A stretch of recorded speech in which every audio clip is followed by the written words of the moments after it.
વાગડમાં સમી સાંજે વીજળીના કડાકા ભડાકા અને ભારે પવન સાથે વરસાદ શરૂ થયો। ચિત્રોડ અને તેની આજુબાજુના ગામડાઓમાં 4 વાગ્યાથી લઈને 5 વાગ્યા સુધીમાં 1.5 થી 1 ઇંચ વરસાદ પડી ગયો। હજુ પણ વરસાદી વાતાવરણ। હવે જોઈએ ચિત્રોડ આમતક ન્યૂઝ બ્યુરોનો એક વિસ્તૃત અહેવાલ।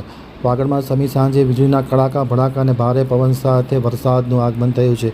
ચિત્રોડથી અમારા પ્રતિનિધિનો એક અહેવાલ જણાવે છે કે ચિત્રોડમાં 4 વાગ્યે અચાનક ભારે પવન ફૂંકાવા લાગ્યો હતો અને ગાજવીજ સાથે વીજળીના કડાકા ભડાકા સાથે વરસાદનું મંડાણ શરૂ થયું હતું। મેઘરાજાનું મંડાણ શરૂ થયું હતું। 45 મિનિટ સુધી સતત વરસાદ ચાલુ રહ્યો હતો। અત્યારે પણ 5 વાગે વરસાદ ચાલુ હોવાના અહેવાલ અમારા પ્રતિનિધિ આપી રહ્યા છે। લગભગ 1.5 થી 1 ઇંચ જેટલો વરસાદ પડ્યો હોવાના સમાચાર છે। ચિત્રોડ અને આજુબાજુના ગામડામાં પણ સારો વરસાદ થયો હોવાના સમાચારો મળી રહ્યા છે અને હજુ પણ ઘનઘોર વાતાવરણ જોવા મળી રહ્યું છે।